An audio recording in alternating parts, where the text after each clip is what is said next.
Des sakis, c'est magnifique. C'est des sakis blancs, je n'en avais jamais vu de ma vie. Oh, qu'est-ce qu'ils sont beaux. Désolé pour les images, hein. Je fais au pif, j'ai pas de lunettes. J'espère qu'elles seront belles. Oh, qu'est-ce qu'ils sont magnifiques. Je suis en train de manger, je sentais l'arbre qui bougeait. Quelque chose comme un aigle immense qui se posait, qui s'envolait, qui se posait.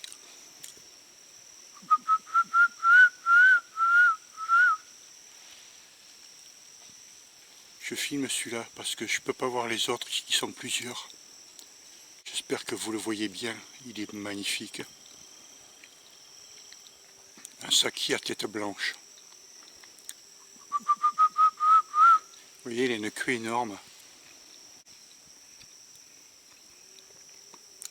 Donc c'est eux que j'ai entendus hier. Je les ai pris pour des quatas. Ce qui est bizarre parce que les quatas sont beaucoup plus bruyants. Et en fin de compte, c'était des sakis. Regardez ça. On l'entend pas, il vole, c'est magnifique. Je sais pas du tout si je suis cadré, hein, parce que j'ai pas mes lunettes. Je vois pas bien l'écran.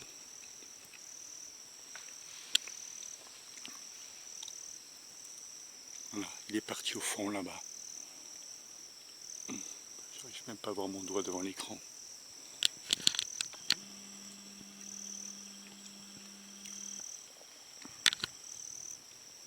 Oh, j'espère que j'ai pas loupé mes images.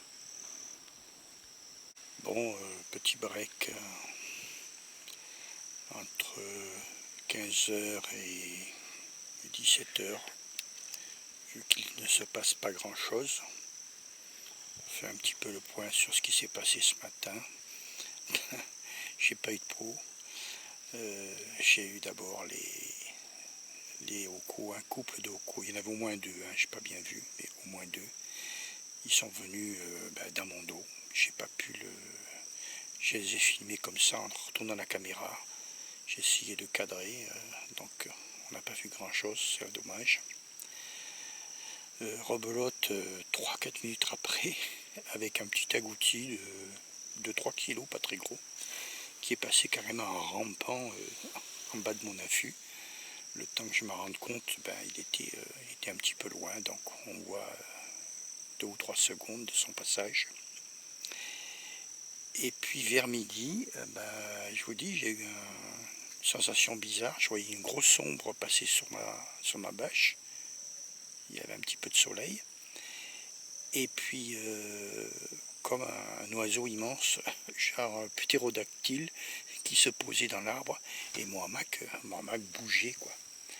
Donc, le truc est parti, il est revenu 2-3 fois. Au bout d'un moment, j'ai dit, bon, je descends. Et puis, je suis descendu, pareil, caméra à la main, et j'avais pas mes lunettes sur moi. Ça fait que pour filmer, je suis handicapé parce que je vois pas l'écran. Je vois pas, je vois la lumière, mais j'arrive pas à cibler et puis surtout zoomer sur la cible. Donc j'ai pris 2-3 images. Voilà, ça vaut ce que ça vaut. Pour moi, ça vaut cher parce que filmer des sakis comme ça, dans leur milieu naturel, ben, c'est pas tous les jours. C'est des singes que j'ai très rarement vus, de loin souvent. Donc là, ils étaient là hier soir déjà, puisque je les ai entendus, ils ont un petit cri qui est très discret, et je les avais pris pour des singes araignées à l'époque. Et voilà quoi, donc... alors là, on va attendre un peu la tombée de la nuit pour voir ce qui se passe ce soir. C'est vrai que la nuit, ça bouge beaucoup. C'est pour ça que j'ai fait une petite sieste là, parce qu'on va essayer de veiller, quoi. Malgré que, bon, c'est lune noire, on voit absolument rien, quoi. À part, je vous dis, les petites feuilles en décomposition au sol qui éclairent. Dès que la vision s'est habituée un petit peu, on commence à voir le sol est brillant. Il y a plein de petits points blancs, des taches même par endroits.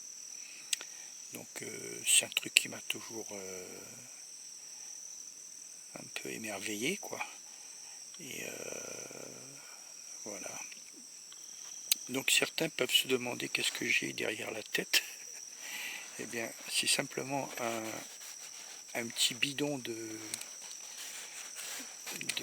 pinard ou de rhum, je sais pas quoi. Hein. Voilà, c'est ça. Donc ça fait 5 litres. Et puis je l'ai recouvert avec un morceau de truc camo.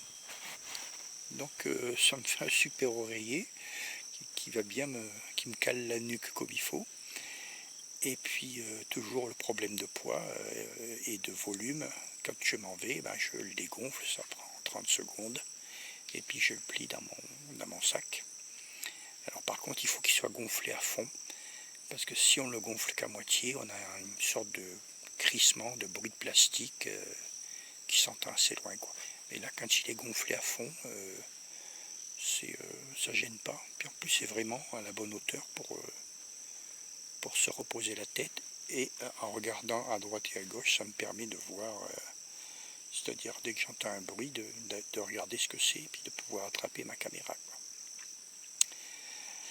Voilà, bon, ben on va attendre que la nuit tombe un peu, en espérant qu'on ait encore quelque chose.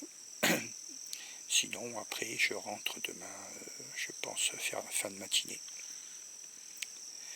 Voilà.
bien, c'est vendredi, il est 8 h du matin, il va falloir se décider à rentrer.